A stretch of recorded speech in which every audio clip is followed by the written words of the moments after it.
Brilliance Audio presents Never Stop Walking, a memoir of finding home across the world by Christina Rickardsson, translated by Tara F. Chase, performed by Siri Scott. One sunny day 3 years ago, I woke up afraid.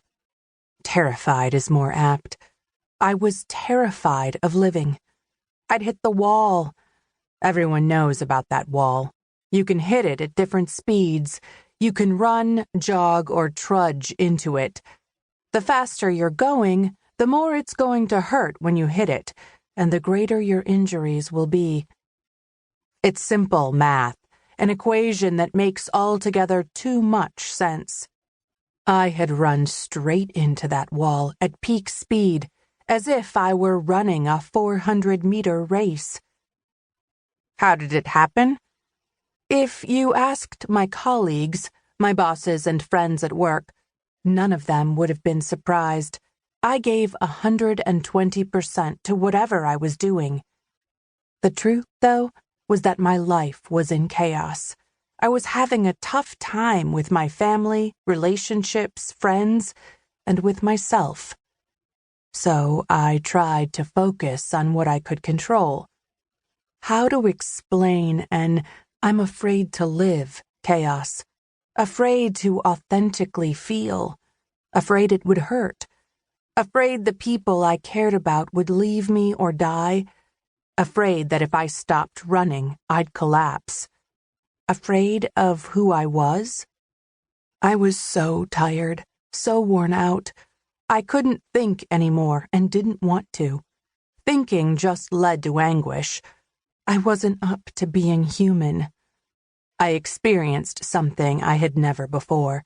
My body and my subconscious took over, as though my soul had decided it was its turn to take the reins. That was when the nightmares came. I was 7 years old again and running from my life. I relived it over and over. If only I were dreaming about scary monsters under my bed. Unfortunately, the recurring images were real. I was dreaming about what had happened to me when I was little.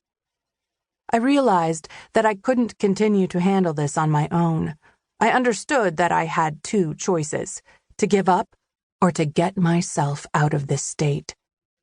I remember walking into my bathroom and standing in front of the mirror. I looked deep into my eyes.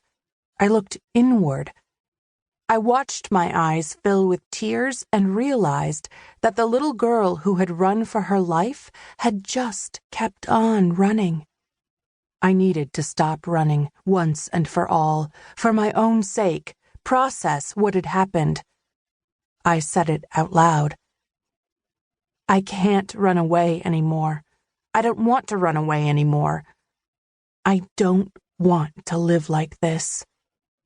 And for the first time in my life, I asked for help. For real.